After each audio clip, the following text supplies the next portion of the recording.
Hello, everyone, and welcome back to the channel. I am Classic 7 YGM, and look who I have with me to. I can totally hear, totally professional, totes professional. I got this. I know what I'm doing. Once again, welcome back to the channel. I'm Classic 7 YGM, and with me is Sean, aka Help Action Needed. I'm so excited for this interview because Sean has been amazing from the time I met them, and I'm just so happy. And yes, it is a crossover episode, Ken. I'm super excited about this. For all you lurky turkeys out there, thank you for the lurk. Enjoy your lurk and enjoy your game, Steve. I hope you have a great game. Hi, D-Man. I hope everything's well. And all my wonderful fellow and Heather and everyone else. We have so many things we're going to talk about, and I cannot wait, especially because Sean was so gracious at PAX U and being a guinea pig, I guess? I don't know. What would you call it? I don't know, like being like willing participant in absolute shenanigans. Yeah, that's exactly what it is. So, and we're gonna talk about that. We're gonna talk about a bunch of stuff. But first and foremost, hello, how are you? Yeah, doing good. Just came from a bunch of recordings, so today has very much been like, today we're doing content, and that's what we're doing. But Today, it was with a lovely group of people, and it was very fun, and I'm very excited to be here. How's your day awesome. been? It has been absolutely hectic because with the lovely long break that I had with my dojo and it opening back up this week, it's getting your schedule back together. It's doing all the things, but it's all good. We got this. Getting back in the rhythm. Got things going. Things are moving. We're happy. And as everyone can see, our little chunky monkey turkeys right there saying hello with a big old stretch. Say hi, Sisu. No, okay, but I wanted to ask you a bunch of questions because you're an incredibly interesting person, and I love hanging out with you. It impacts you. It's so much fun and very intuitive. But what got you into like this TTRPG performing streaming space?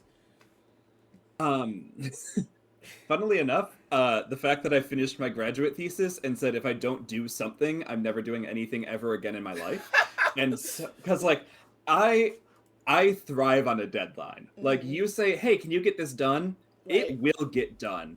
You say, hey, can you get this done by this day? Mm-hmm. As long as it's an acceptable deadline, it'll be done. And so like I went from a year and a half of like, okay, this is when this research prompt is due. This is when Mm-hmm. the actual clinical data is due. This is when this is due. This is when the papers due. This is when the presentations due. A year and a half of that to like nothing because I graduated and I was done. And Wow. I went, if I don't do something, I'm never doing anything again. And so I said to some of my friends who like we had like home games of D&D and stuff, like we had never like considered streaming, never considered like playing, never considered being content creators of any kind. Mm-hmm. And I was like, "Hey, we want to play D&D together more. What if we held ourselves accountable by releasing it to the world in podcast form?" That'll do And it. a lot of them went, no, but three of them went, yes. And so with those three, we started out, we recorded some episodes, and we're still going. And it was literal me going, if I don't do something, I'm never doing anything. And I know how to edit audio. Looks like we're going to do a podcast. Oh, So, okay. Well, that's an interesting way to put it. It's kind of like, okay, I was doing stuff. Now I'm like not doing stuff. So let's do stuff. Let's do more mhm, stuff. yeah.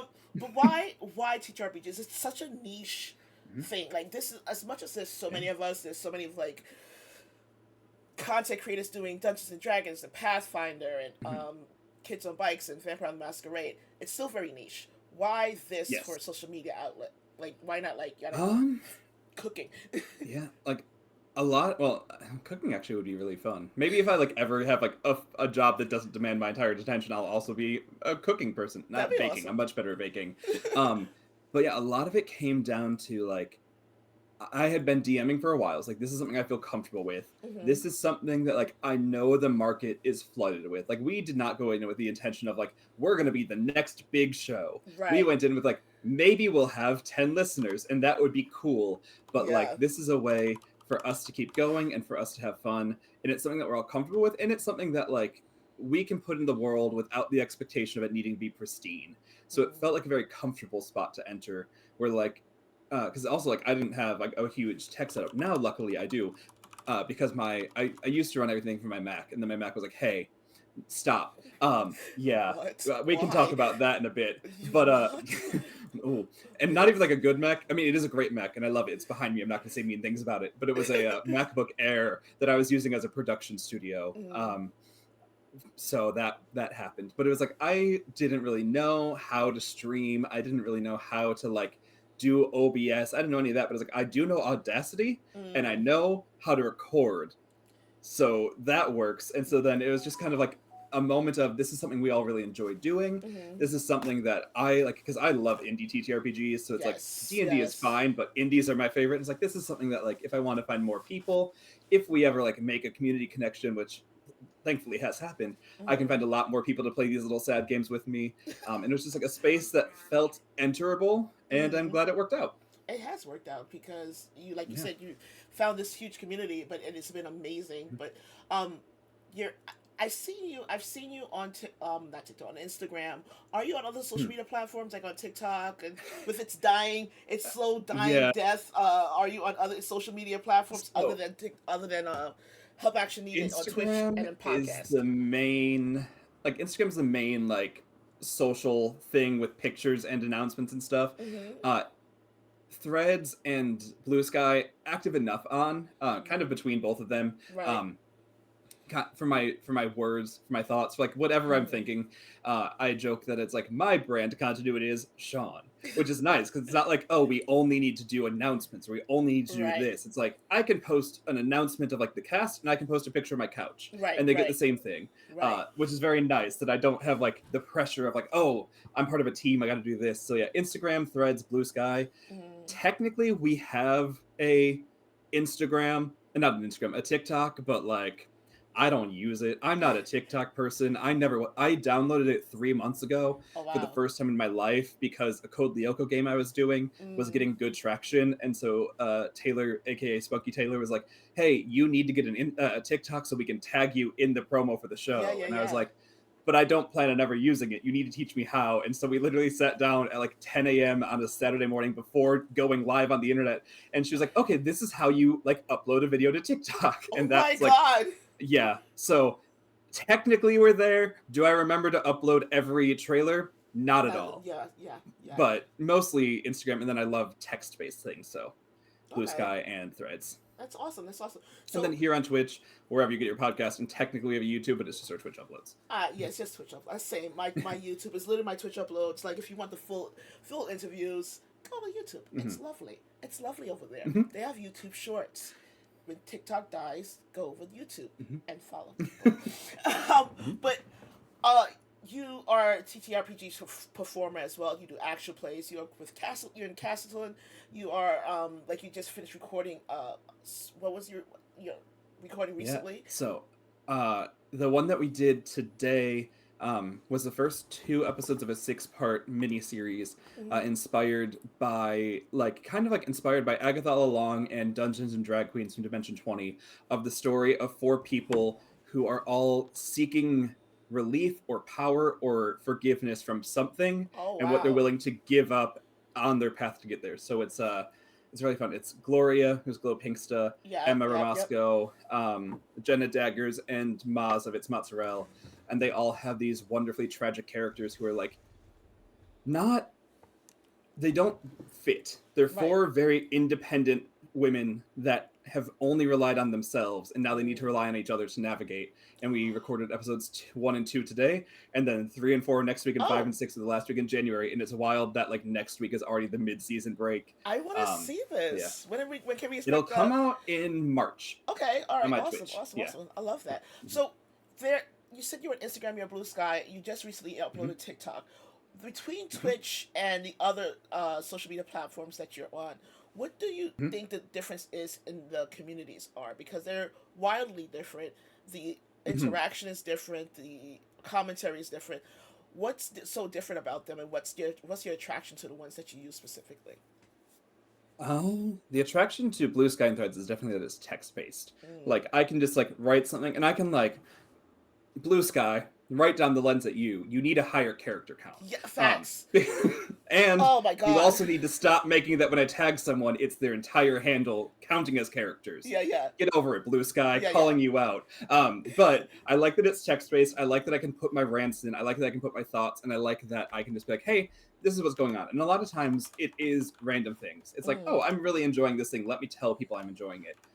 What I like about threads that keeps me there, even amongst the whole current metas being a bit meta about yeah. things, um, is that the TTRPG community there is huge and so so supportive, so strong. Mm, Like when I started doing like the social side of Help Action Needed, like we had recorded for a couple months, the first mm. episode was out. We are like, hey, if anyone's going to learn about us, we need to be social.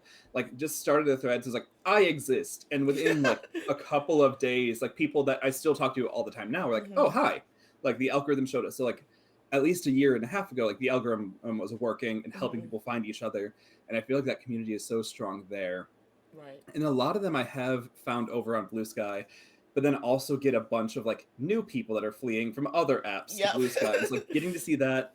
It doesn't quite for me have the community yet. It's like Hmm. it feels very much like Blue Sky is like this is where I say things that are important, and Hmm. Threads is like this is where I just talk, and this is where my Gotcha. friends are. Yeah, So I yeah. kind of wish those two would blend. And then yeah, Instagram is wild. Most of my Instagram posts are just show announcements. So oftentimes the comments are just Same. like, "Hey, this is happening," and then the comments are like, "Hooray, it's happening!"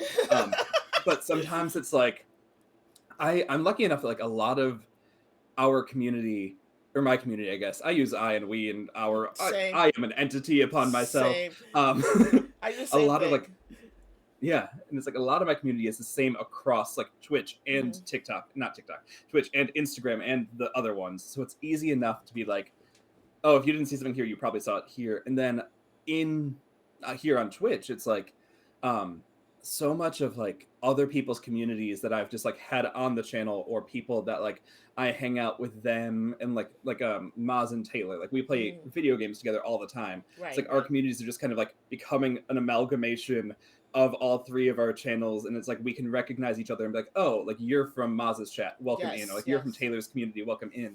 So it's very cool to see like a more natural and fluid growth, because I Hmm. feel like on the other ones it's like if people find us, cool. On Twitch it's very much like, oh hey, I know who you are and I know what got you here, and I love knowing that thread. And then when you find Yes. someone that's just like, oh, I'm from here, and you're like, awesome, glad you're Welcome here, we have in. no prior connection, but awesome that you're here. It's really fun having those moments and just seeing them happen. I love that. I love that. So, Mhm. so with you talked about how there's these huge communities, especially on Threads, with TTRPG performance and streams and stuff.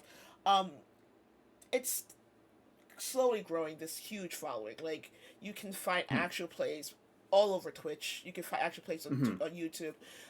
Even though it is will be shutting down soon, TikTok, you can find so many TTRPG performers and streamers over on TikTok as well.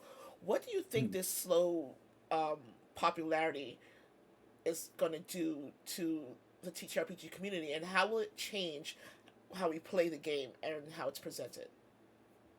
That's a great question. um I feel like how it's going to change it is that we're all gonna get really niched. Like, and like, this happens already, but and I'm like a huge, not like, I wouldn't say a problem with it. I'm a huge part of it. Like, Hmm. my channel runs a lot of sad indie games that focus on the breakdown between human connection. Like, that Right, is what right. I love, and that's a lot of what I find, and that's what a lot of my friends will play with me. So Hmm. it's like, if you're like, oh, I want to go for a happy romp when like Fluffy the unicorn is able to save the princess, Right. I'm happy for you. You will never find me running that game. So it's like I feel like Not gonna happen. a lot, not at all. Uh, I feel like a lot of it is that like people are going to be kind of like pigeonholed into like this is your kind of game and this is your kind of game and this is your Hmm. kind of game, which is like nice because then the people that are like the people that are like the sad people can find each other and the people that are Fluffy the unicorn can find each other. Right. But it's also like I feel like it's so good when you can bring people in and like bridge that gap, and I feel like that's gonna be harder, Hmm. especially if algorithms algorithm and they're like, here's your specific echo chamber. So that's something I think is interesting to look for, and also I think something that might be a bit of a hindrance. Yeah. as all of this does get like more flooded. But Mm, I like and that. also I just like seeing more people in the space is always great because I like having guests on. So when I meet people, I'm like, hey, you're chill. Want to come play a game? It's like very nice. thank you for, and also thank you for being chill. But out of curiosity though, oops, Hmm. out of curiosity, um, do you find that with this popularity that um, you find people who are slightly curious about TTRPGs, but in the end they're kind of like, it's not what I thought it was going to be, especially with the popularity of Baldur's Gate. I haven't seen in the space. I haven't seen too much. I have had a couple friends like IRL, Mm, not at all online friends. Like, I know you do this. I want to try it out. okay.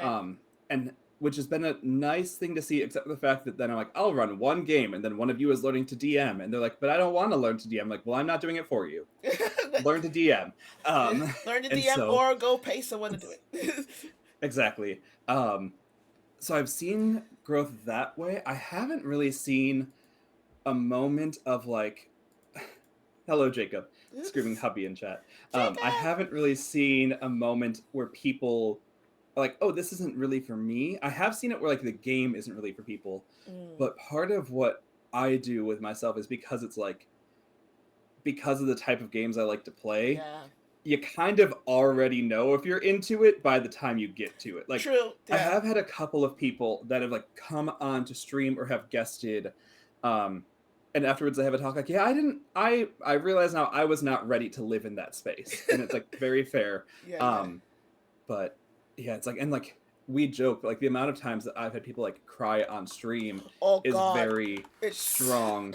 Um, so it's like even like on Tuesday, I was invited to be a guest on the stream, and someone like I was playing a wonderfully sad character. He wasn't even sad. He was the best older brother that was also the crown prince of the country you could ever think of. But it was a guest slot on a day that I normally work, so the GM and I knew he was dying at the end, and so it's like at the end. Everyone was crying at the oh table, God. and the GM and I were like, "This was such a nice time." So As it's very tears are much streaming down. yeah. So it's very much like I know the space I live in, and I think people that are going to like be like into TTRPGs but then not get to it aren't finding me until after like they go through the people that are like, hey, this is what normal people do, and then they go through it, and then the people that survive normal people times like, oh, let's look over. Maybe not, but they're not leaving TTRPGs as Right. much because of what my specific genre Oh, is. that's that is hilarious. So, Yeah. Mhm. so with we talked about the popularity and everything, and then a lot of times people they get into Dungeons and Dragons or Pathfinder or whatever TTRPG they get into, and they're Mhm. playing at their tables and decide that I want to do an actual play. Mhm. Recently on TikTok, I know you're not on there, but recently on TikTok, someone said, creator said, your tabletop RPG game does not have to be an actual play. Do you agree with Mhm. that sentiment that just because you're having a great time at your table with your friends, that they should all get together and become an actual play on live stream actual play? Yeah, I intentionally don't have a lot of my IRL friends on Mm, any sort of actual play thing. I do I very much agree that not everything needs to be an AP. yeah. Um and part of it comes down to a, like the producer mindset of like if I want to be playing a game with my friends where we can sit around and we can have a good time and it doesn't Mm-hmm. matter the pacing of it and it's not mattering if it's silly, I want to do that. And like I have people in the online space that I do that with offline. Like Right. we have a couple of friends that are like, hey, we want to do an offline game because we love playing with each other, but we don't want the pressure of it. Right. And I feel like if you're trying to make an AP without understanding the pacing, without understanding that this is for an audience, and without understanding, hey, is someone going to watch this and enjoy the way that we do it? And if the answer to that is no, are we okay changing how we play to make it digestible by an Mm-hmm. audience? Mm-hmm.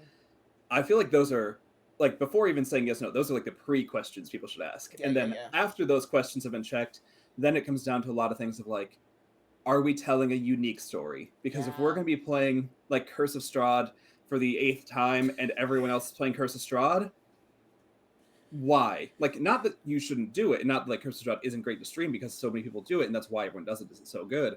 But like, what are you going to add Mm. to the hundreds of Curse of Strahd videos out there that maybe other people don't? Or like, do you have a table of voices that like aren't being heard?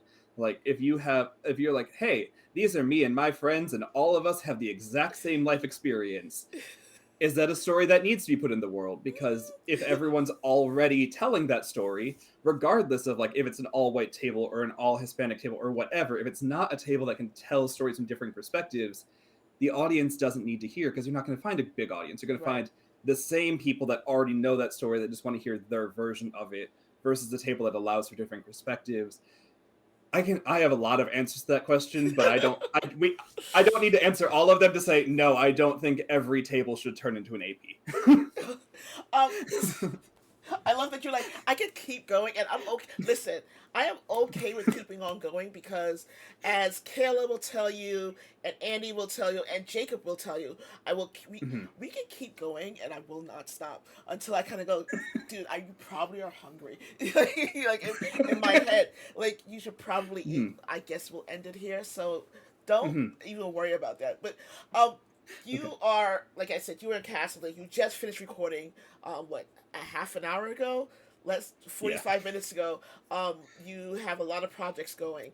Uh, how do you manage all of the stuff that you're doing and still adult, still go do your day job, Yeah. and keep it all balanced without making yourself absolutely bonkers? Part of it is that like, without disclosing too much about my day job, I don't mind talking about my day job, but then people ask questions and I just want to go into it. I Yeah. work at an inpatient mental health center, so like having an out like this is very much my own, like, okay, that's not that. Like I work Mm-hmm. at an inpatient mental health center, and then I also teach piano, are my two jobs. So like I just know like these are the day, like this is the time I need to be a therapist, this is the Mm-hmm. time I need to be a piano teacher, the rest of it is me time. Right. And so it's like, if I and a lot of my me time is like, okay, what do I do to like make sure that things around me are still feeling comfortable and feeling good? Mm-hmm. Mm-hmm. I know this is a talk that some of the people in chat I've had this exact talk with, and one of that is like, I am extremely extroverted, as I'm sure like you have picked I up on. love it. I love Um, it because my little introvert, freaking, like, pit bull puppy, I don't know what to do, I don't know where I am, loves that someone will come and get me. yeah, and so it's being able to like say, hey, regardless of if we're putting it on stream, regardless if we're recording it for a podcast, regardless if it's a pre-production, Hmm. Hmm. being able to say, hey, friends, want to vibe tonight? And like, I've done it with the TTRPGs, I've done it just like on stream and off stream with video game stuff. I've also like, now there's a couple of like Discord servers that are just voice chats, and it's like, Mm. hey, who wants to just be social? And that Yeah. like for me is my recharge. And I'm like, if I had to sit at home and be like, I've got nothing to do, I'm going to be burnt out simply because I'm not recharging myself. And Right. so part Right. of it is like, for me, it's not how do you find the time, it's that the time is very helpful, is how Mm. I enjoy. And then also scheduling the adult part. Whenever I have people on, my general thing is like, life is always going to be in the way, and life is Yeah. always Yeah. going to come first. So it's like, if a stream has to be canceled, okay. Mm. If we need to like push a recording back a month, that's fine. Like, as long as like things are working out, I don't put too much of a mindset of this needs to happen. So I never, if I need to take that break, I never feel like, oh, I'm letting myself or others down. Hmm. Um, I also had another thought in there that entered my brain and then left. And so if I think for 5 seconds, it'll come back. I love it. Um, I love that. we'll find it. It'll come back. Um, one day. But yeah, One day, so that's, it'll come back yeah. one day. I'm sorry. Once what? Oh, so Yes. I want to talk about how you so you are friends with Smokey Taylor. You're friends with Hmm. Maz. You are in actual plays that seem very balanced as a table with Hmm. people of color. Uh, there's a lot of intersectionality. What do you think the future of intersectionality looks like in the TTRPG community going forward? I think it just needs to be there. Mm, Like, I think, and part of it is like what I was saying about like, can the table tell a diverse story? right, right. Like, not even like from metrics or from numbers or like, oh, you need to not have this sort of thing. Like, one, it's fun because then you get to make friends with people and Mm-hmm. you get to meet other people and you get to tell stories. But then two, the world that you're going to live in is going to feel so much more alive, Oh because yes. if like, and that's something like, whenever I session prep anything, I ask the players for so much input. I'm like, I don't want to Mm, make your hometown. I want to know what your hometown is like that your character came from. So that when we get there, I'm not saying, oh, and when you go to like the store, they're saying Yeah. on Main Street is this store that like is now run down but used to be the highlight of town, and I really liked getting candy from there as a kid or something. Oh I wow. whenever And so like I give the players so much agency, which also as a GM is cheating because we have to prep a lot less that way. Oh my Um, god.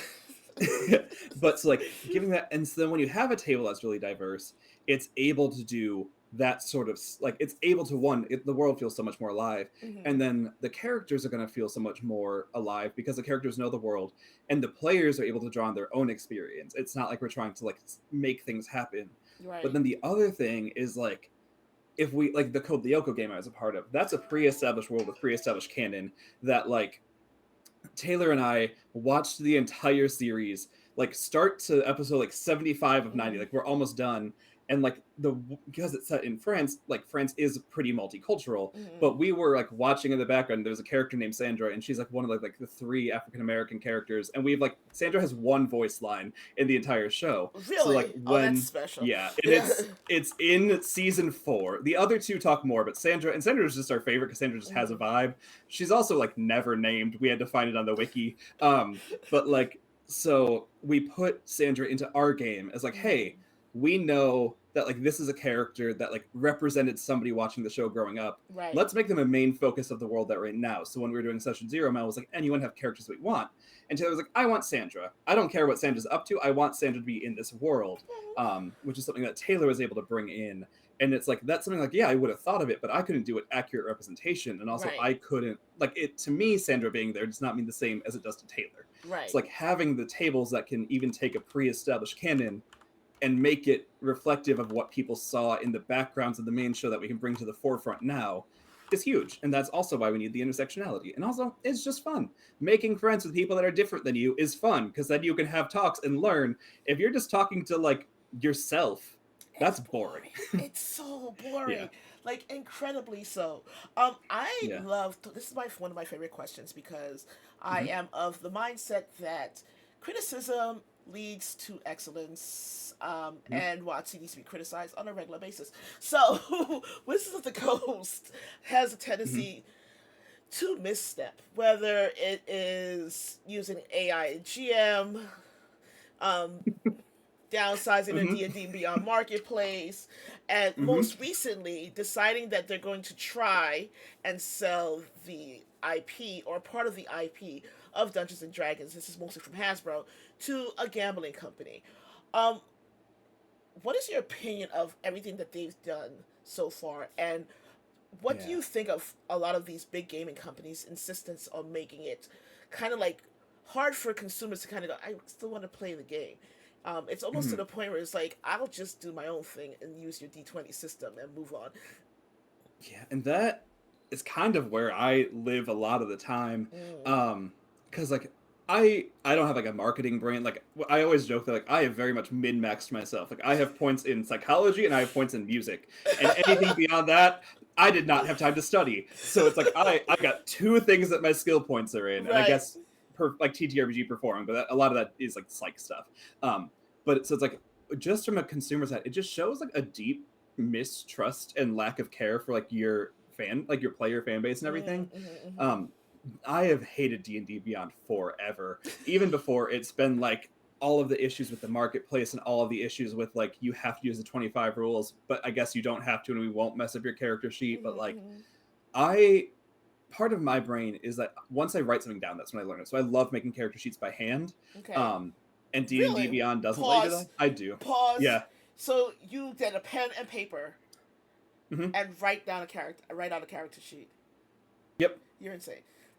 Yeah. Well, so once I do that, I like remember the stats and stuff. So if like I write out Oh, like if I okay. click on like character has mace, and then I'll be like, oh, what are my attacks? But if I write like +7 to hit with mace, advantage because of this, I don't need to check the Oh, sheet. Then I know my attack and everything. And if I do that, my brain it works. But smart, also then like smart, smart. yeah, and like same thing like I love warlocks. I love them. They're so fun. But like if you try and make the invocations like the pact weapon or some of the stuff with like that work in D&D Beyond, it Mm-hmm. is so hard to find. You Okay. can do it sometimes. You can't always do it. But like so just mechanically, I think it's bad. in terms of like taking it and doing your own thing, we've like officially branded our podcast as a rules adjacent D&D Yes, I podcast. saw that. Um, Yes. because like we from the start, my style of GMing is always narrative over function. So Hmm. like I don't care if Eldritch Blast has 100 foot radius or 100 foot range. If you want to hit someone 300 feet away because you can still see them, go Hmm. for it. Like if it's Hmm. in combat, then I get a little more like, yeah, whatever. Like we need to have a bit of range. But if it's like narrative, I don't care. Let it happen. Um, and so that's kind of where like the rules adjacent. We at the start, like we knew we were not going to be full rules start when we started, Right. but then like the first episode, like okay, this needs to happen, and then I was like, that's not authentic to how I run the game, and it's not authentic to what my Hmm. friends enjoy as players. So we're just gonna like throw it out the window. We also are not trying to tell like the biggest story of everyone going on a quest to save the world. It's three people who I still don't know if they consider each other friends as players. Like the players do. I don't know if the characters really consider each Right. other Right. friends, but like three humans that just bond with each other. And like the story of their grief as they're seeing the world that they grew up in that had already been destroyed Mm-hmm. and they grew up again, and the fallout of all of that. And then also needing to be like, okay, well, like this is a big problem. We need to fix this. Hmm. So like narrative is always there. And then beyond that, just also like I homebrew everything. Like a Smart. monster stat block, I'm not finding one. I know enough monster stats that I can put amalgamations together. Yep. An NPC, nope. I know what spells a level one sorcerer probably has, like that, and also like the worlds are built. The game that I just came from running is it uses D&D as its base system Hmm. in Hmm. that it has like you start by building a 5e character, but then it has elements of Blades in the Dark where because D&D is terrible at improvised magic. It's so. Like Oh God. if you are like a witch, you should be able to use your like elements of like, hey, I can do this. I'm not limited to my one or two spells I Right. know because I'm a sorcerer, so I'm so little. So that's the premise. Is like they're all using the power that they've already gained. So we have taking from kids on brooms, so like improvised magic system, like roll the d20 and add your like modifiers and stuff to do improvised magic. But Mm. whether they use their like leveled abilities or they use this improvised stuff, there's a fatigue system, which is a stress system for Blades in the Dark. So the more that they use the magic, the more fatigued they come as the leaf Right. tries to take from them, and then the more levels of fatigue they have, they get a benefit. Like it's a helpful hindrance, and then like a harmful hindrance, and severe harm.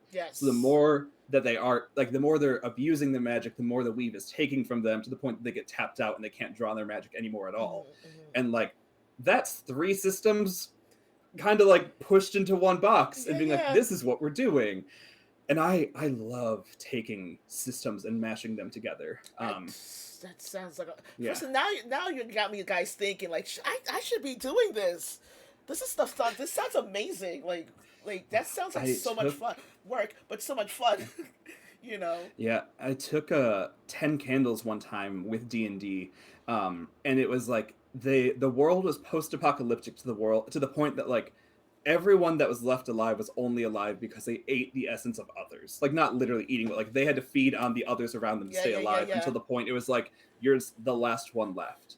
And so what I did was had candles that were burnt at various levels. So it was always a question of, is it worth it to do this combat? Because like and Mm. they had a literal flame burning in front of them. And if their flame went out, their character was dead. There was no healing I've magic. There was heard no of revival this. magic. I've It heard was of just this. Yeah. dead. And so they always were like, is it worth it to do this combat? Because it's going to take IRL time to Mm. earn a candle. And the candle could be full or it could be like with 1 or 2 seconds left. So I've done mashups that way. I pull like stress mechanics from Blades Wow. all the time. I pull the clock system. I mean, I Adventure guess I do the skeletons same is one of thing my favorite because, one-page things, and I pull yeah, like just general concepts there. I love mashups. There, I guess I must I do the sit there same and read thing. systems and go, nope. Yeah, because there's some Yeah. I have like I do 5e D20 systems, but a lot of times I'll Hmm. pull something from Cyberpunk or something along Hmm. those lines because like I they don't have the equivalent of it in D&D and it's annoying. Um so Yeah. if you were in charge at Hasbro or Wizard of the Coast, whichever one, you could be CEO. Hmm. I don't care which one you decide. If you were in charge over there, how would you make it different? Oh, that's it would probably go really bad real fast because I'd be so bad at Like it. that's a loaded Um, question. I don't but know if I want to answer this one. yeah, but like. I imagine part of it would have to be like asking, like surveying the community so much more. Hmm. Like I know that they do when they put out like their unearthed arcana and everything, and like get Yeah. the player feedback and stuff. But it's like what like the direction that you wanted to go, sort of thing, or like what is something that you feel like it's currently missing? Because it's like we don't need another source book that adds 3 more Okay. clerics. Yeah. And We I don't say need that that. as a cleric main. I love clerics. Hmm. They are vastly overrepresented compared to some of the other things. Like we don't need like, oh, this one class is better now. Like Right. I would love to get like more of like the like Fizban's Guide to Dragons, like stuff where Hmm. it's like Yeah. Yeah. this Yeah. is a specific niche, and like I don't know, I would survey people to see what they need. Um, I would also lower the price. The world is expensive. I know paper costs a lot of money, but also, and like this is a general thing for the world. Like if you have a digital edition and the physical edition, the digital edition should not cost the same, or in some cases more than the physical edition. Hmm. Like something's being made for that. Yeah. I would also, and I know this would be impossibly hard to track, but Hmm. like if you buy like the 2014 player's handbook,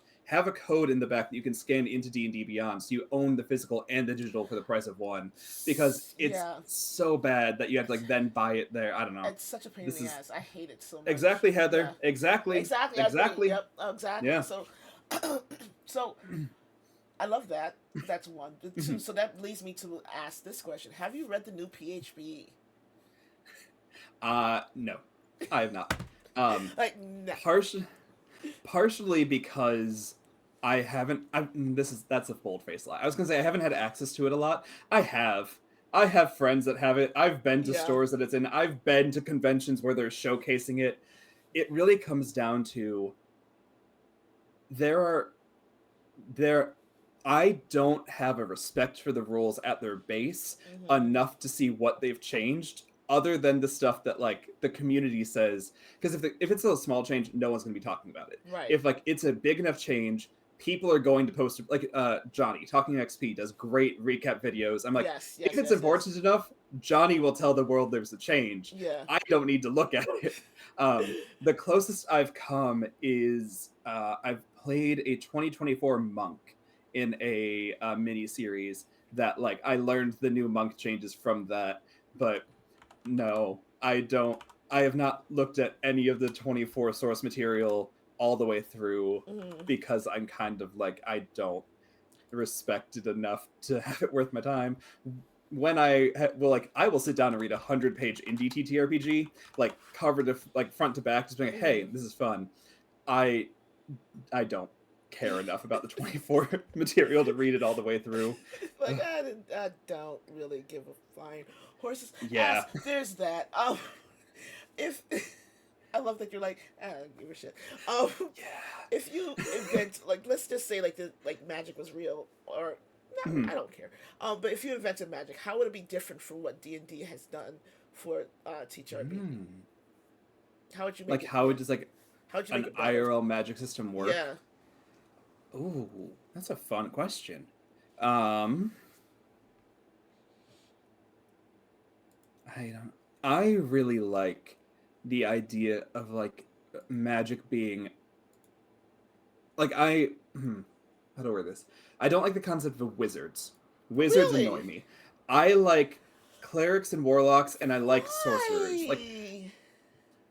because like so with a sorcerer, I love the idea of like a magic being innate, and like that's what you know, that's who you are, like it being a literal reflection of who you are. Like if you're someone that's like very enthusiastic, like maybe you like just have a fiery magic with you. If you're someone that Mhm. is more like the way that Glitter Hearts does it is like Mhm. you have your like I forget what it's called, like the domain you pull from. It's like Right. either like lightning or fire or ground, but also like hope, love, all of that. I would love to have it be like sorceress innate to who you are.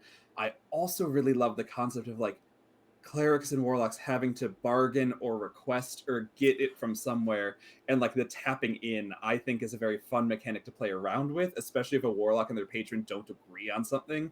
I really like that sort of thing, so it would either be like specifically innate stuff or specifically like contractual obligation.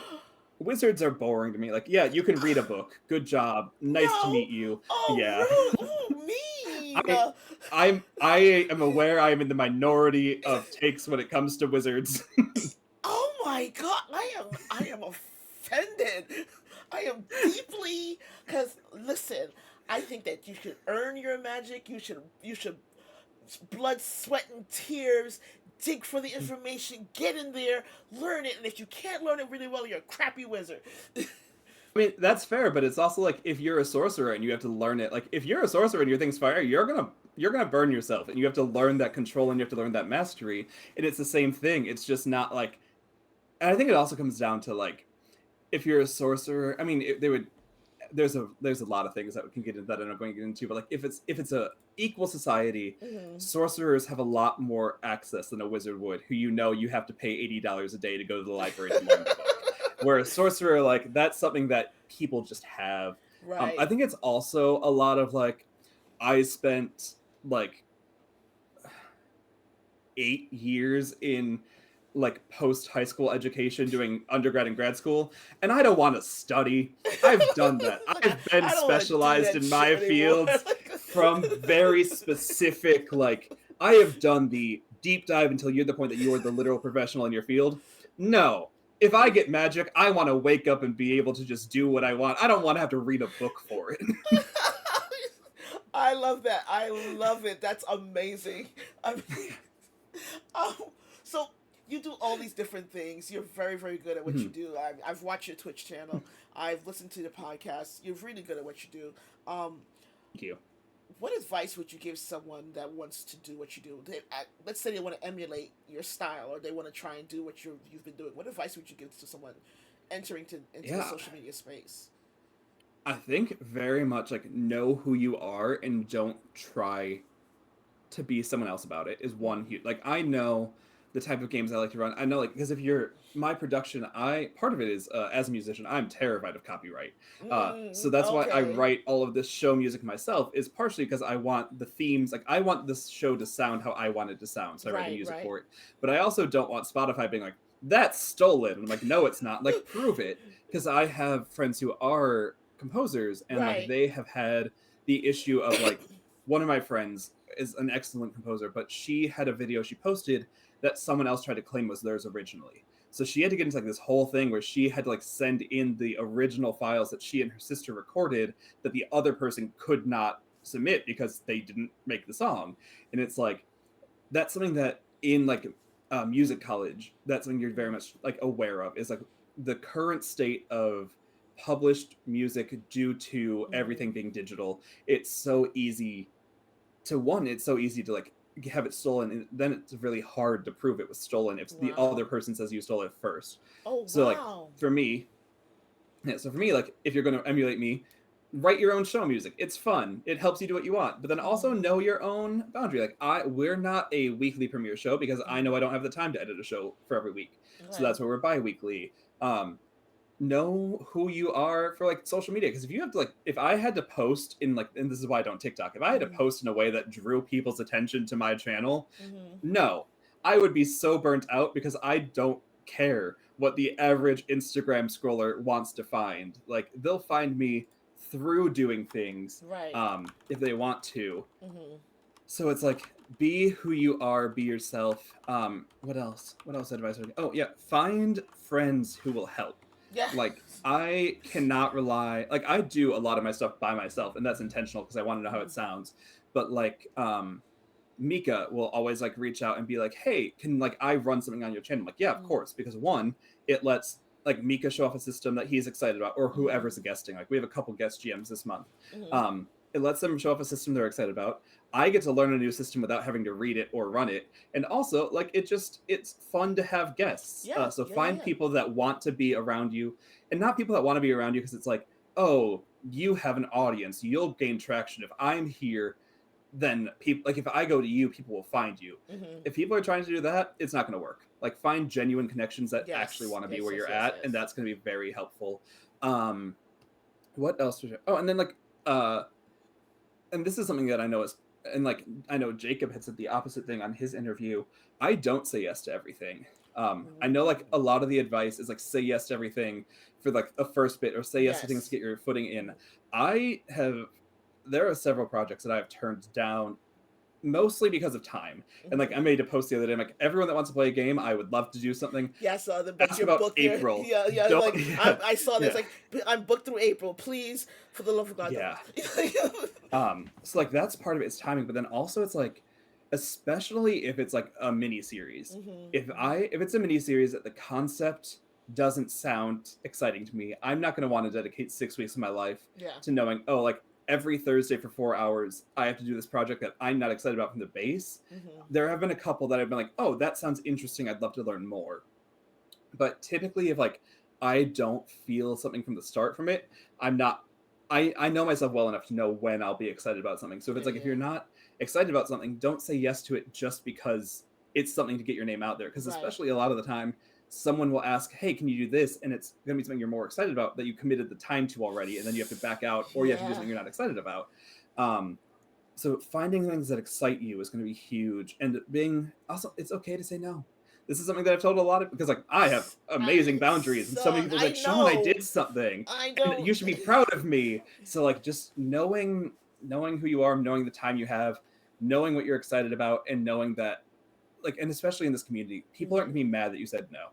Especially if you approach it in a way of like, hey, I would love to, I just can't do it, or hey, I would love to if it's something else. That's perfectly fine. Right. If you do it in a mean way of like, oh, you're not someone I want to work with, I mean, maybe that is Uh, good for you because you can set that line clearly, but I don't Don't. phrase Please things don't that do way. that. Yeah, but it's like just saying yes to only the things that excite you, because if you say yes to everything, you're going to get burnt out, Mm. and you're going to not be excited about things. And it's very clear when you can tell if a cast is excited about a project or not. Yes. Yes. Yes. If Yes. the cast is excited, the audience is going to like it, even if the story is a little weird. If Mm. the story is perfect, but the cast is looking like they're there because it's like an assignment or work, Hmm. you can tell. So that also just helps you have a lot more fun at the tables and helps people find you a lot better. Okay. I love that. I Mhm. love that answer. So you talked about how you don't really prep a lot. I love that you said that because you're like I Mhm. don't have time. When you do prep, Mhm. how do you go about your prep? Like, is there like this like step by step thing, or do you just kind of wing it? Decide like, all right, I know I got this game tonight. Where the hell are my dice? Like, what's your progress? How to get to that point? Yeah. It really depends on what the project is part of Mm-hmm. it. So if it's like a paid game, I'm Mm-hmm. going to prep way more. Okay. I'm going to have an idea. I'm going to ask like, hey, what themes do you want to do? What's something like, I'll do like a stars and wishes before we even play, because I'm like, especially if Really? it's something like because then it's like, if like for an example, I did a game one time. It wasn't technically a paid game, but people won it through an auction. I was like, hey, Mm-hmm. put me. It was a mental health auction. I was like, I will gladly submit whatever. I don't have any like physical merch or anything. Put down like a run, like they can auction to win a game that I'll run for them. Mm-hmm. Mm-hmm. And I was like, what do you all want to do? Because like some of them had never played before, some of them had Mm-hmm. played some, and it's like if you are going into this wanting to like, I want to go into a dungeon and I want to fight a dragon, and I come at you with like a political mystery, Mm-hmm. it's not what you want. So I'll often be like, what do you want out of this game if it's Right. for other people? If it's not for other people and it's for people that I've played with a lot, or people I know, or people that I know, Mm-hmm. um, a lot of the times all it is the session zero, and that's the only prep I do. Like the lines and veils, the safety sheets. Beyond that, I mean, I could read what today's prep was, but I can't because I can't show the world yet.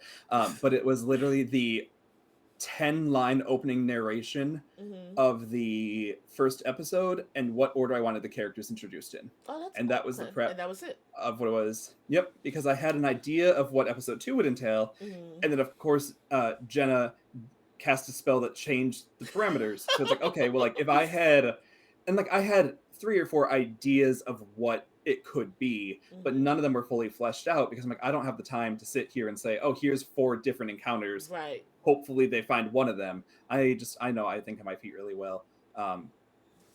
And even in music, I love doing improv. It's just I like free creating. I love So that. yeah, I love that's like that you my love that. prep is just, it's here we are. I know the table. Like most of my prep is know the table, know Mm-hmm. what they like. If you know that, you can give them a good time. I love that. I love that answer. I love that you like. just know what you know. Just know what you're going into. I love that. So Yeah. you are a cast of Castleton. You are on Castleton with a bunch of people who Uh-huh. are already also in our chat, including Hmm. myself. When you got that yes, that okay from Hmm. AJ to say, "Hey, welcome to Castleton," what was that like, and how did you feel about it? Yeah.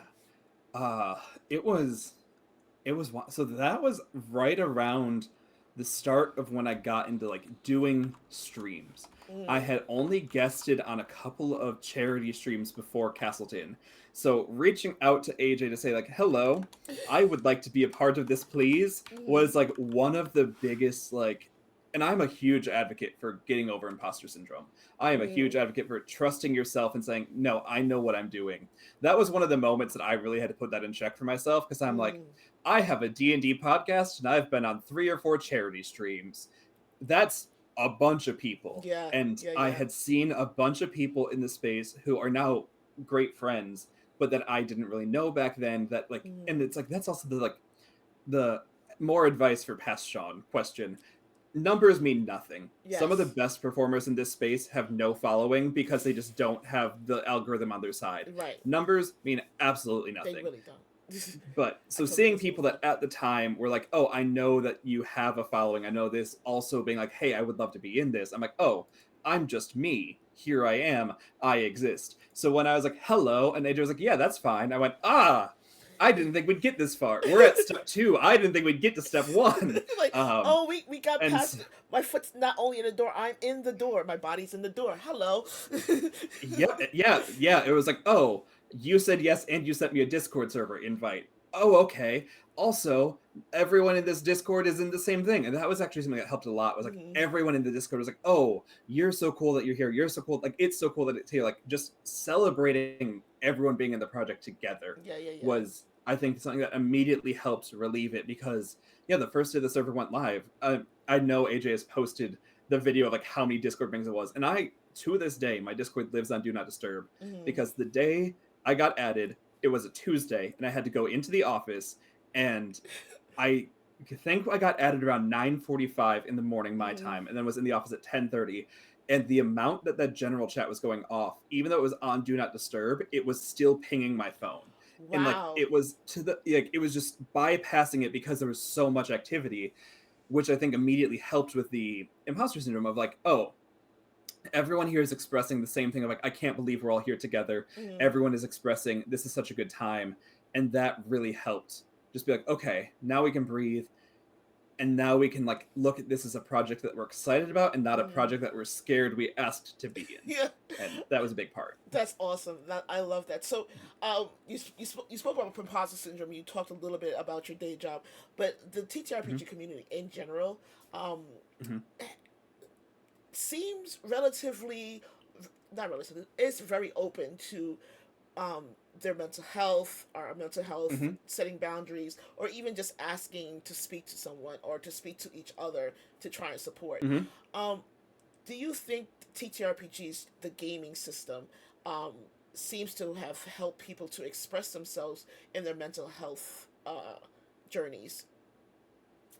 Yeah, I think for a lot of people, it is something that they connect to. And I know a lot of people in the TTRPG community as like creators, a large amount of us work in mental health, Mm-hmm. either like as therapists or as like BCBAs or as like just someone that works in a mental health center. Like Mm-hmm. it's huge. And I think a lot of it is, and there are so many studies on this that if I had thought about it, I could have prepped, but oh well. There's so many studies on how acting something out in character Mm-hmm. helps you address it as a person. Mm-hmm. So like if you needed to like, oh, I'm having a really hard time with this thing, but if my barbarian can crush a problem, I know that a part of me is able to crush a problem that seems Mm-hmm. impossible. Maybe the thing that in my head is just as impossible as beating that dragon is not as impossible, and it's really good for framing. There's also a game that I always get the name wrong, and I feel so bad every time. I think it's called "I Wish You Would Notice" or something like that. Mm-hmm. I want you to notice. Maybe think it's by Goosepoop Games, and it's a journal. The Okay. whole it's a solo TTRPG that's journaling to help you build a character for something. and I use it with a couple of my clients because all it is, it's like each day you write down something you wish people noticed about you. It's Okay. like, oh, I really wish that like my hair, like I liked the way my hair looked today. I wish more people had complimented me on that. Or like I really liked the food I had today and I want to go back and find it again. And just Mhm. making little notes about the day and then taking parts of it and being like, okay, this is something I experienced. What would my character do in this? How would I do it? And it's like a way to build up like, and I don't use it a lot for TTRPGs in my job, Mhm. but like we use it for like some of my kids like to write songs. So it's like, what would the protagonist of your song be? Or like, what would the Mhm. protagonist of your comic book be? Or like, what would your idealized self be? Like, if you had no hindrances to anything, who would Mhm. you be? And so it's like, that's a way of using a TTRPG that, like, at its core, is very far removed. It's not Oh rolling yes. dice. It's not anything, but it's still like a form of a TTRPG that helps people so much. And then I think also part of it is like seeing people. Like I feel like you said, people in this space are very willing and very open, Mhm. and I think part of that helps people that need that openness to find it. Yeah, yeah, Like yeah. even if you're not interested in playing the game or even if you're not interested in the story, Mhm. seeing creators who say, yeah, I do struggle with this and it's hard sometimes, I think is something that a lot of other things don't do. And if they Mhm. do it, it's sometimes on a very superficial level of like, Yeah. oh, I have this, now I'm going to profit off of it. Right. So I think that's part of where people that are needing um just needing a community find it from, because they Yeah. see people that are willingly saying it and are part of it. I love that. I love that. So, which like kind of leads into my next question then. Um, Mhm. what is some of the most important life lessons you learned from gaming? Hmm. It's a great question. Um, Important life questions. I think one of them, and ironically enough, is because of the nature of TTRPGs, is just like be yourself. Mm. Like in a TTRPG, you're not yourself. You're whatever character you're being in that moment. Yeah, yeah, But yeah. I think it's like every character, and I'm a big believer that every character has a part of the player in them, and if not, that character is going to feel so hard or so disjointed. Yeah. So it's like being able to be yourself and finding the parts of yourself that you like and Mm. celebrating them. And if it's something that you don't like, that's fine. You can always change the way like your character can go on a growth, and then you can be like, okay, this isn't part of them anymore because I don't like the way it feels playing it. But like Right. finding the parts of the character that you know are you and celebrating that fact about yourself is a huge thing.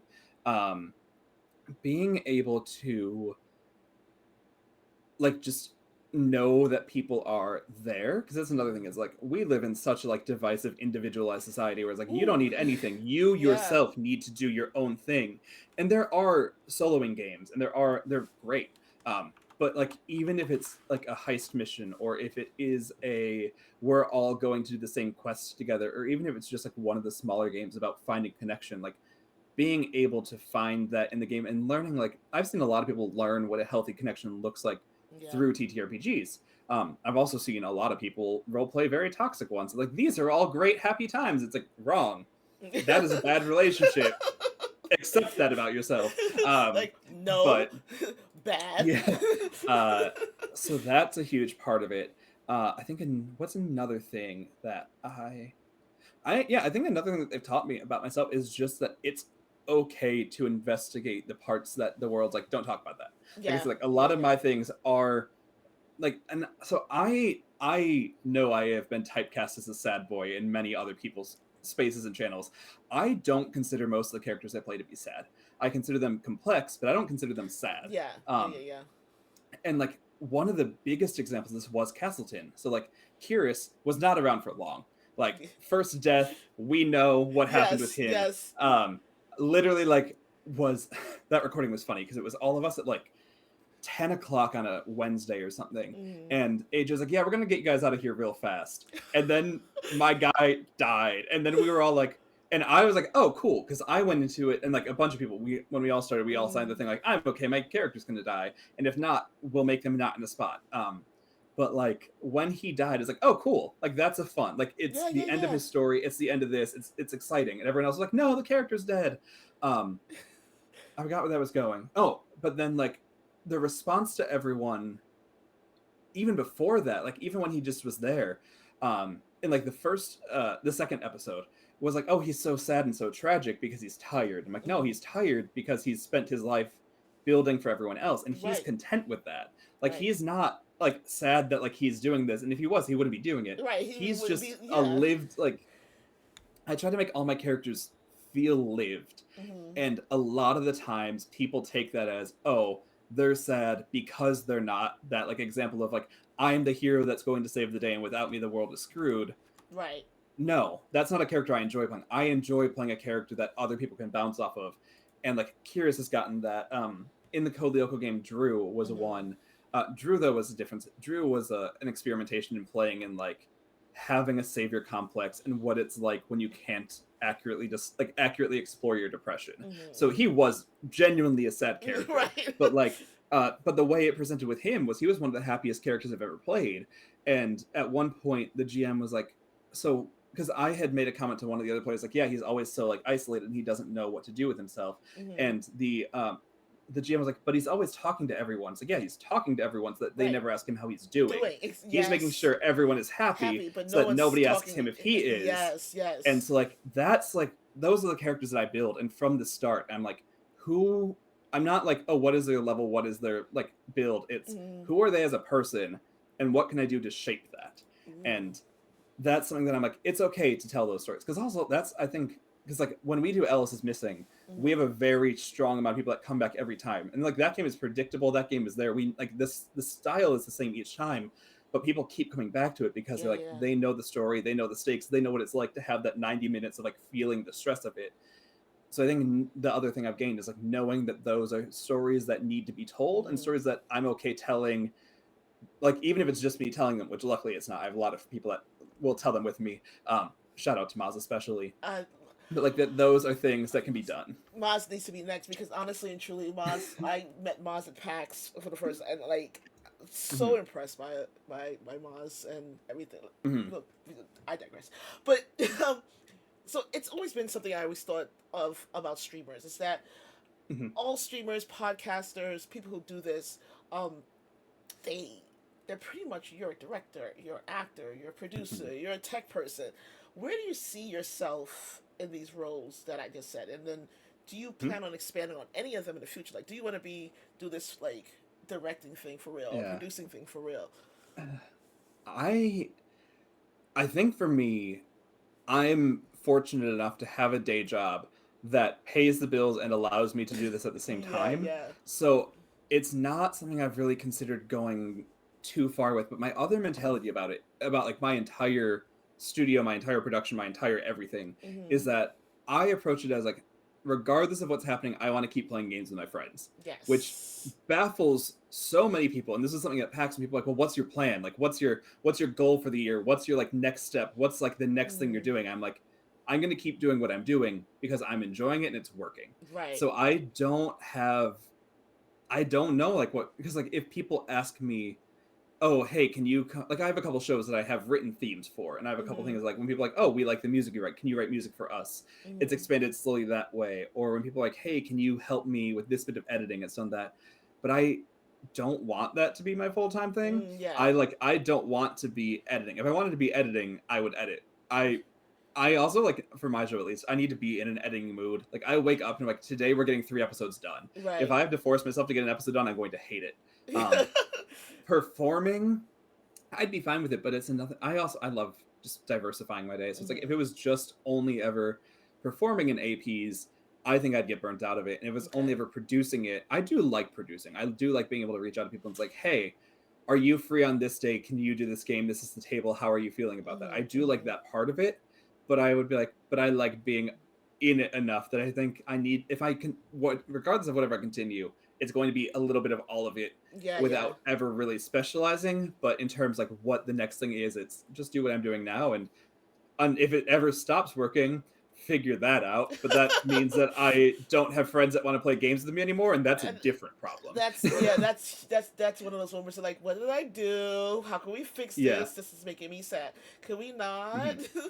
um. Yep. So outside of TTRPGs, outside of Mhm. like games and tabletop RPGs, what do you enjoy for your pastime? Yeah, I like baking a lot. I Oh. often joke that I will like procrastinate or stress bake. Like if I just need to do something, I will just do it. And I it's like love that. I'll make cakes or brownies or like macarons or cookies and like just You make bake too much. macarons? I do. I so and this Oh, is also part of I like when a pastime is challenging, which is strange because it's macarons are like not so something I do. hard, Yeah, but and it's I like but then when love you do them. it, it works so it's like I did it. And like one It's of so my good. favorite like games to play. It's not my favorite like the Zelda franchise is my favorite series. Mm, Um Final Fantasy VII is my favorite video game story, but my favorite games to play are the FromSoft games like the Dark Souls, the Elden Ring, mm, like stuff like that, because it's like you can just sit there and eventually it will work. And it's like right, having that moment of like, hey, it worked a little bit here. It's the same thing with the macarons of like, even if it's failing, you at least get cookies out of the right, end. But like, true. it's a challenge, and then it's a challenge that you benefited by beating. I like to read a lot of books. Mm. I like horror. I don't watch a lot of things. Like when people are like, oh, have you seen this show or this show? No. Same with movies. I do try and like I try and learn a lot of music stuff Hmm. that I can play across instruments and stuff. And I have three orchestras that I play with that Hmm. are all also like part-time hobby things. Hmm. Three Hmm. orchestras in the city. But yeah, Okay, cool. whatever keeps me busy. Yeah. So, I have a question that's kind of heavy. I try not to ask it too much because people are kind of like, "Oh my god." Um, what regrets or mistakes have you made as a performer or a DM in the past that you Yeah. wish you never did? Oh, that's a fun question. Um I love that you think I that's a fun question. I love that you're the only one that people kind of go, "Oh God, what the fuck?" no, like questions that make me think or questions that mean I need to be introspective and reflective. Love it. I I criticize myself regularly at all Mm, times, mm. so to do it for a reason is exciting. And I not to do love it it. just because my brain is going, hey, we're a spicy brain that doesn't like ourselves. To do it for a reason is fun. Oh, Um I love that. I I love think it. I think a lot of it would come down to like early games of GMing and early games of being Mm, a player. Um, the first group I ever played with was a friend group that was way too big because mm, we didn't know about table makeup. We didn't know about yeah. like size. We didn't know about anything like that. It was a lot of like, hey, we want to get like three people together. Oh, can this person also join? Sure. Can this Mm, person also join? Sure. And like, hey, DM, you're a first time DM. Do you think you can handle this size? Yeah, probably. And then ended up mm. being an 8-person table for a first time GM that didn't really ever take the time to learn the rules. So Oh like it wow. wasn't a great experience. So like going back and being able to be like, "Hey, we need to understand either one, we need to understand that this is too many of us at a table and we can make two Mm, different tables, or GM, you really need to step up and learn the game." right. Are like the biggest criticisms and change there. Some of my early GMing when I got into that, which was really quick. I think it was only 4 months after I played my first game that I was like, Mm-hmm. I'm going to start GMing, partially because of how that table went. I was like, Mm-hmm. I have some other friends that would be interested in this. I know none of them want to run it, and I think I can do better than the person that's currently doing it. So Ooh, let me take a shot at it. Um, I love and that. but then a lot of like, partially because like I didn't know a lot about TTRPGs before starting to play them. There was one video game channel that I liked that started D&D, and then it was like, "Oh, this is," at first bounced way off of it. I was like, "This is not what you normally do. I don't know what this is. Goodbye." But then like watched it and be like, "Okay, this is interesting. I'm not really sure I grasp the concept Mm-hmm. of it, but I like the freedom of it."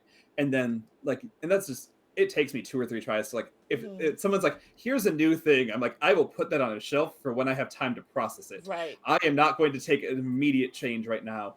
That's also a life, that's like a life thing that I needed to work on, was with one of my like internship supervisors. She's like, Mm-hmm. you're not as open to change as you should be. And I'm like, you don't give construction feedback. I'm sorry, like if you gave actionable feedback, I'd be more open to change. Well, Which well. yeah, so like so I guess like being more flexible, but in terms of like what your question was, so like at the start, so much of it is like you have the idea of this is the adventure they need to go on, this is the Mm, story they need to do. And I was like, okay, I guess this is how games work. They need to get from point A to point B. And it felt very and like disingenuous because I'm like, no, I am an improv person. Like I don't yeah. care what happens, but feeling like I needed to follow that. and it's like eventually when I like went like, no, I don't. Like Right. I don't need to do that was a very freeing thing. Also like I think especially at times if a table feels uncomfortable or if a table's new or Mm, if like you're just tired and need to get somewhere, the mistake of leading a scene versus taking player agency is mm, something that like I know like as an early GM I'd done a couple times. They're like, oh, and your character's going to go do this now. And they're like, right. oh, okay. And it's not like you as a group go to the temple. It's like no, your character specifically goes there. Like me, like that was some stuff that I did that I was like, don't like that about that scene and redoing it. Um, Like moving on, don't and like that. then yeah, and then just like I could pick so many things Right, of just right. like because I'm always like I'm always growing, which is a good mindset. But it's also like there if I sit down, I will be like this and this and this and this. Oh, there have been a couple of times that I fully did not like, especially when getting into indie games, Mm. did not read the rules well enough to have been running it, and then like Ah. trying to be like especially like the first time I played a not D&D game Mm. um, being like, "Oh, I know how TTRPGs work because I know how D&D works," which Right. is not true. Yeah. You know how D&D works, you don't know the rest, and so being like, "Oh, I don't really need to like read the rest of this. I get the vibe." And then people asking a question, like so much time spent like essentially learning the game while you're Yeah. running it instead of Yeah. doing Yeah. it Yeah. before, which is why now I love reading systems to make sure that doesn't happen again, or if it does, like I have a much more informed approach. I love that. I love I don't that. know. I feel like that's enough. I feel like that's enough of an answer to that That's question. an amazing answer. I love that answer. So here's the actual favorite question that I Okay. have, and I love it because most people kind of like give a very pregnant pause for it. If you could perform or DM for anyone, dead or alive, real or fiction, Hmm. up to 5 or 6 people, who would it be? Oh, there's See, so many qualifiers there. pregnant Yeah. pause. I love the pregnant pause. So like DM for anyone, alive or dead, real or fiction. Huh.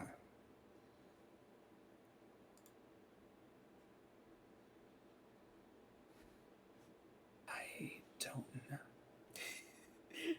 Okay. I think it'd be really fun to do a good society game. So I'm going to Mm. start there and then bring in mindset growth from there. Um, one of my favorite historical figures to learn about is Marilyn Monroe, just because of like how wronged by society she was at the Yes, time, and and in life also and in like death. yeah, so like I that's always one of the answers to the question like if you could sit down with a figure, who would you want to meet? Mm. Marilyn Monroe is a common answer to that question for me because like I just want to like get your side of it. Yes, So I yes. imagine like that would be a fun person to have. Um I also think um who else? I believe. Oh, this is such a hard question. Um I love it. Marilyn Monroe would have been a big nerd and tripped hard on D&D. Yeah. Facts. Yeah, one hundred Um percent facts. I agree, I Maddie. don't know. That's hard. The other thing Yeah. is like I am very out of touch with like actors and actresses and like people like that. Like I said, I It don't doesn't have to be watch an a lot. actor or actress. It So doesn't have to I know, but be. that's where my brain is going. Because a lot of the like video games I play are like silent protagonists. A lot of the Right. oh, it would be fun to take um it would be fun to put Glinda in a group, but like Oh, specifically the novel Wicked Glinda, not the movie that or the. not the original Elf Bomb one.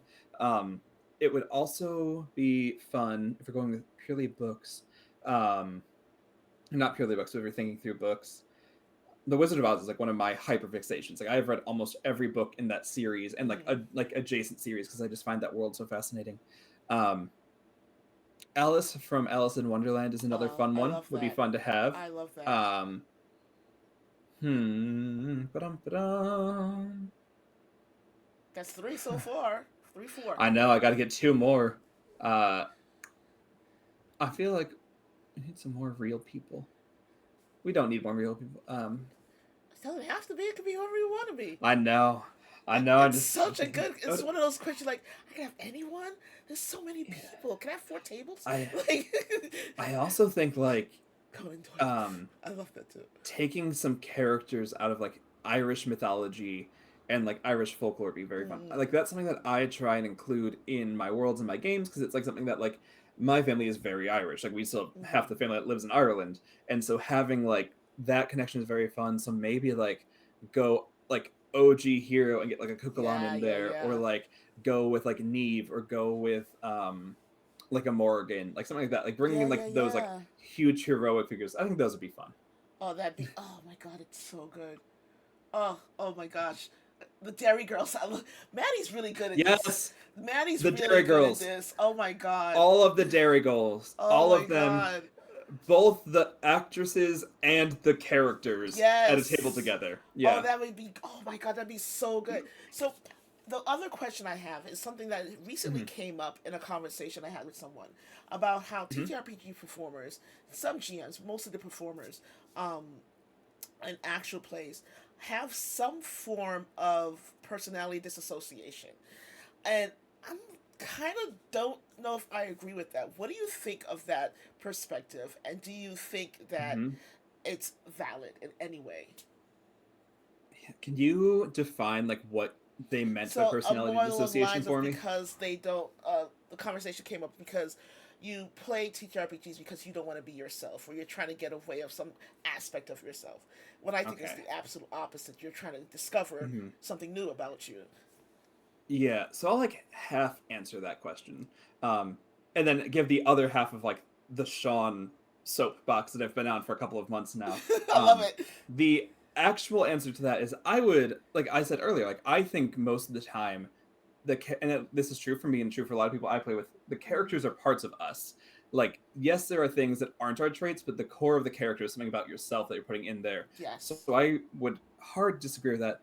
The other side is that in the TTRPG world and in the world in general, but I've seen Mm-hmm. it a lot in the TTRPG world, there is a huge, and I want to say this in the most direct and polite and blanket way of saying it, Mm-hmm. there's a huge tendency for people to diagnose their friends with disorders. And it's Yes. like, especially ADHD and autism. Mm-hmm. And like, yep, you have the learned experience and you have the lived experience of someone with that diagnosis. Mm-hmm.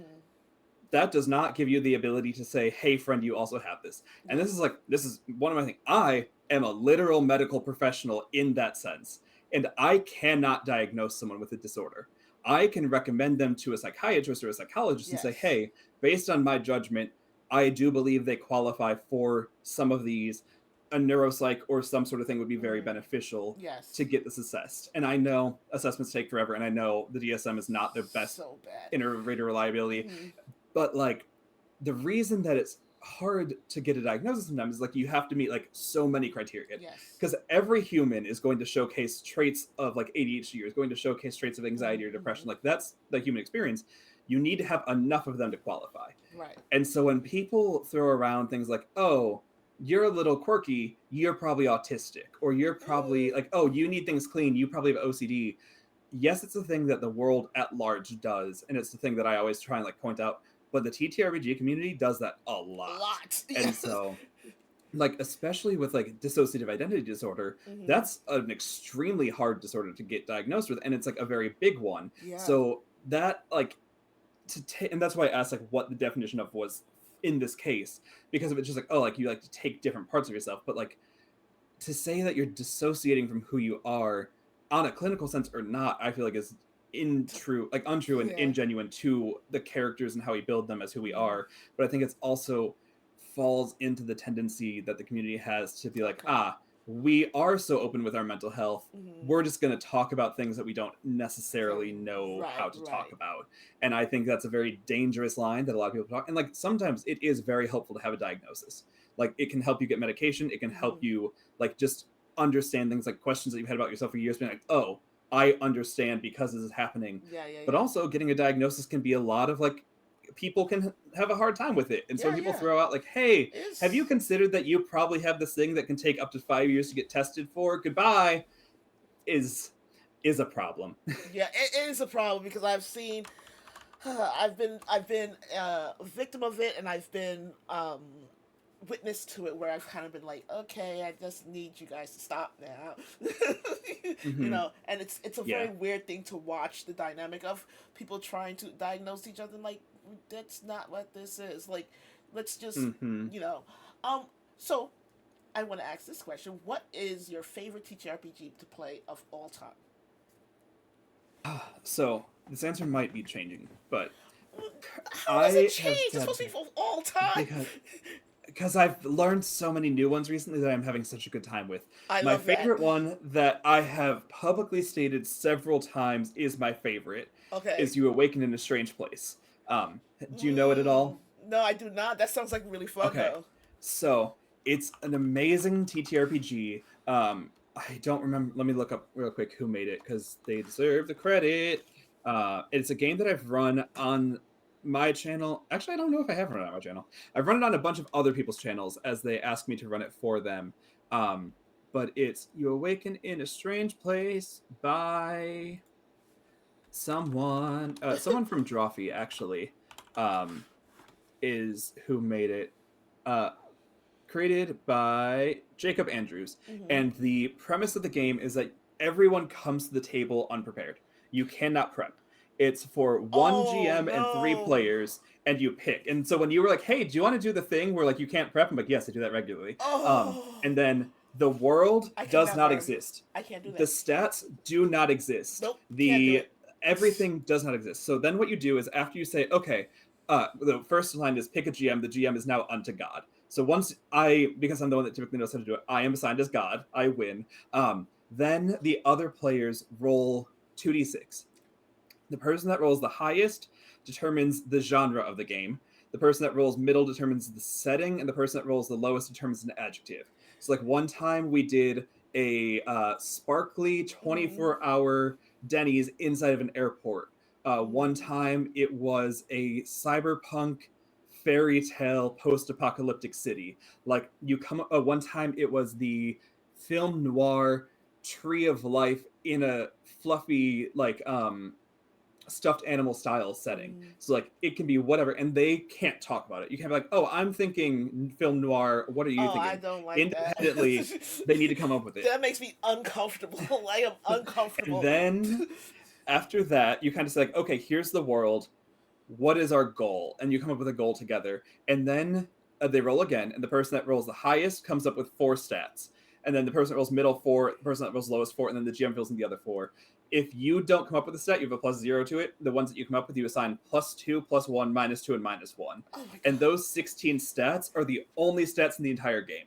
So like sometimes like people will often put in slay because they can be like, "Oh, I want to like slay it like you would like slay a dragon," or like, "I Yeah. want to slay in fashion," and like try and be like, "Oh, look at me, I'm fancy," Right. so as you can get a double meaning. But there's also like exploding people with your minds, teleporting, summoning buckets of water. It's like the 16 stats are whatever you want them to be.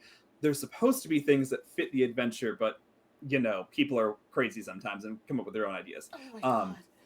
and then once that's established, the game starts with the line, "You awaken in a strange place," and Right. it's fully improvised from there. And at any point, a player can ask to introduce the truth about the world. So, Hmm. like, if you're like, "Oh, we need to get up these stairs, but like, it seems like an impossible task," you can introduce everyone in this world can fly. And it's like, so, and then you roll for it. And I if can't. you like roll, Mhm. This sounds terrifying. This Oh, I sounds love it. so uncomfortable. Like, as someone who DMs regularly and someone who also plays, this sounds so incredibly uncomfortable. Like, I am getting like a slight anxiety feeling just hearing Oh about it. no. Yeah. Like, oh my god. Yeah, it's my. I have publicly stated several times it is my favorite TTRPG, and I stand by how much I love it. I do love it, and it is like I said, I am an improv heavy, no prep GM. So a game that says you're not allowed to prep, And it lets me get around that, and it's amazing. Um, oh man, I don't. yeah. There's a little part of it because I Hmm. have to prep, but I don't Hmm. like to prep. Okay. So I don't know how I feel about this game because out of habit I prep because I Hmm. have to know what's going on. Now you're introducing this game where I don't have to prep and I don't really like Hmm. to, um, in the sense of sitting down in front of a computer. Um, Hmm.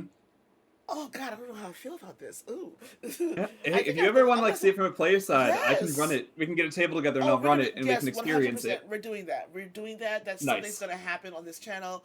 I want more actual plays on this channel. I want more like that sounds. Ooh. Okay, we're doing Yeah. that. So Nice. chat, if you have any questions, please feel free to redeem them with 50 channel points in order to ask our guests, or you can ask me. I don't necessarily mind. I may or may not answer. It depends on how I feel. Um, to ask our esteemed guests here any questions if you like. In the meantime, I would have to ask this question. Rules, I kind of know already, but rules is written a rule of cool. And why? Oh, yeah, real of cool. Of course. Because the story, it's so much better for the story, and also it's like Yeah. rules is written. It's written for. This is the other thing. D&D is written, especially D&D, which is where the rules is written versus rules cool question comes up the Mm-hmm. most, is written for one specific kind of adventure. It is Okay. not a system that is written to cover everything. Right. Um, it's written for one specific kind of playstyle. It's grown that people try and use it for everything, which is a different problem in itself. Right. But if you are trying to make something fun in a style that's not the game it was written for, and you say, "Oh, I'm sorry, you can't do that cool thing because the dungeon delving combat rules that it was written for don't account for social intrigue," Yeah. that's bad I to love me. that. I love Mhm. that. And I agree. I think I think it depends, but that's besides the point. So, tell everyone what we can expect from you, Sean, in the future, Mhm. the Sean the guy, and help Mhm. action needed. What can we expect in the next few months, going Yeah. forward? Let me pull up my calendar. I live and die by my Google Calendar, so let's look at that. I have learned to Um, do this because if I don't put things in the Google Calendar, I will forget, and I have been forgetting a lot. um, So, mhm. guys, while Sean is looking stuff So, up, I'm gonna let yeah. you guys know what we're doing in the next couple days, really quickly. So, Sean was so gracious to be here with us. Tomorrow is we don't give a shit stream. We'll figure it out, and we are Nice. 7 away from 500 followers, and I have promised at 500 followers that I will do a 12-hour stream. And I don't know why I did that, but there we are. So that's what's happening in the next few days. You will also be able to catch me on the 17th with Ryan Lynch, who is the author and creator of Perils and Princesses. Super excited about that, and I'll let you guys know what's going forward. So tell us what we can expect from you going in the next few months. Yeah. So I'm looking at my calendar. This month and next month are a lot of production. So in Mm-hmm. terms of live streams, on the 22nd on my channel, you can find a game of Guy Fieri's Bisexuals, which is a game where a bunch of yep, is a game where a bunch of monsters are invited onto the human Guy Fieri's cooking show for humans Uh huh. and need to either be the best chef, have the best date, or sabotage everyone else, or all three. So it's a amazing cast of people that literally when I asked, nobody said, "What is this game?" Everyone went, "Yes, it's amazing." Oh, by the way, what are we playing? So that will be there. Mm-hmm. On the 30th, there will be a game of Yozeba's Bed and Breakfast, Okay. which is part of a series that I'm doing. It's always kind of been what I'm doing, but I'm doing it more intentionally now of like Mm-hmm. stream specifically stated as like this is a stream that's going to be talking about some sort of like not dark theme but like some sort of like those like sad or those Mm-hmm. ostracized or those complex themes. It's like that one we're doing a chapter where Yazeba feels isolated because she doesn't know who was there for her, Yeah, and yeah, so it's going to yeah. be like people like that bring her hot chocolate and are like, we know that you like to be alone but that doesn't mean you have to be lonely. And so like something focusing on that. And then as we get into January, on the 9th, Mm-hmm. there will be a game run by How Do You Love Darling GM, Meadow, if you Yes. don't know Meadow. Love She Meadows, wrote amazing. a, Meadow was in yeah, the she show. wrote a game that she will be running Maz and I through, um, called Weapon and Wielder, I think is the name of it. If I'm wrong, Mm-hmm. so sorry, Meadow. And it's a duet RPG with it's GM plus two players, and Mm-hmm. it's like the trade-off of like the abilities you have versus the like the traumas and complexities you faced, and at what point are you human, what point are you weapon, what's better Yeah, for yeah, the yeah. curse-bound pair. Um, and then on the 13th, I Mm-hmm. will be doing a stream of the game Not Yet by Taylor Navarro. If Mm-hmm. it's playing with the trope of like star-crossed lovers who will always find each other but not yet. So like they haven't found each other yet, but they're destined to. And I'm going to be doing that with Jacob on that Oh day. my God, You guys are. Um, I yeah. can't Uh, handle it. Speaking of Jacob, if you follow the Somebody's Heroes podcast, I have a character in one of the main shows where Jacob is my character's husband. That my character's goal for the past 1,000 years has been getting back to him, um, and he Okay, finally listen. did. But it was 6 weeks. Yeah, I have on makeup. I don't want to cry. Please don't. I did that yesterday on stream. No crying. yeah. So I'll abridge it then. But the goal was get back to him, and he did 6 weeks early on accident. So he woke up 6 weeks before my character's able to be with him, and so it's like, what is it like as those 6 weeks that my character has to finish everything he had planned, but also dedicate enough time to my character's dragons, like they're literal like mates. His character was a human, is now an angel of like they're literal soulmates. Their souls and hearts and brains are entwined. They can speak telepathically. They can just be with each other regardless. So what is that? Um, and then Oh there's also still in talks, so don't know. Yeah, very much the I love you until the end of time. Still in talks, but trying to put together a fundraising game of Two Moons Rising, the no! Life is Strange TTRPG, to do as like a Black History Month fundraiser at the Oh, end of that's such a good thing. February. Yeah, yeah, yeah. Um, with like the people that I've currently talked about are like Taylor, Meadow, and Hmm. Keon. I don't know if I can get all of them, but we're trying to get a table together for that. And then in March, March is going to be a lot of stuff, but I don't know what days it's on. But March is when my Witches game is going to officially start premiering. Oh, that's So amazing. that'll be going. And then, as always, you can find our podcast literally wherever you get your podcasts. If it's not somewhere, let me know because I'll get it on there. Just Help Action Needed, a D&D podcast for rules Amazing. adjacent, narrative focused storytelling about people and the lives they live and what it Yeah. means to be who they are. Awesome, awesome.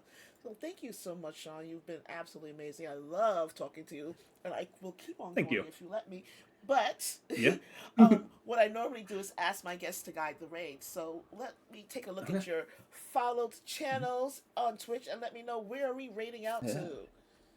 I feel like let's go to Winter Tales for Castle because I've heard a lot of things about tonight. Um Really, I haven't and heard anything. I want I to know. I know. I mhm, filmed some scenes, but I haven't heard anything. yeah. So Everyone's that's been hearing stuff. I haven't heard other anything. All right, yeah. we're gonna go over to Winter's Tales. Also, And we're a gonna lot of watch. people are not on tonight. So yeah. Yeah, Let's go do some Castleton. let's do some Castleton. Awesome, guys. So Yeah. we're gonna head over to Winter's Tales. Sean and I are both in Castleton. Sean died first, Yeah. but Yeah. Sean's been dead since June. yeah, Like it's I'm been a while. dead. And it took Yeah. me. Literally took me like 2 months to realize what the ghost in your name meant. I'm like, is this his character Ghost? Like I've never seen this. And then I was like, oh, he's dead. So Yep. we're gonna head over Yeah. to Winter's Tales, guys. I will see you tomorrow. I cannot wait to do whatever the hell we decide to do. Like I said, we are 7 away from 500 followers, and that's 500 followers. I will do a 12-hour stream for you guys. Don't know what we're gonna do for 12 hours, but we'll figure it out. And as Yeah. always, I love you guys for being here. You guys are amazing, and it's better to be kind than to be nice. And if you can't be good, please be careful. I will see you soon. Love your faces forever. Bye.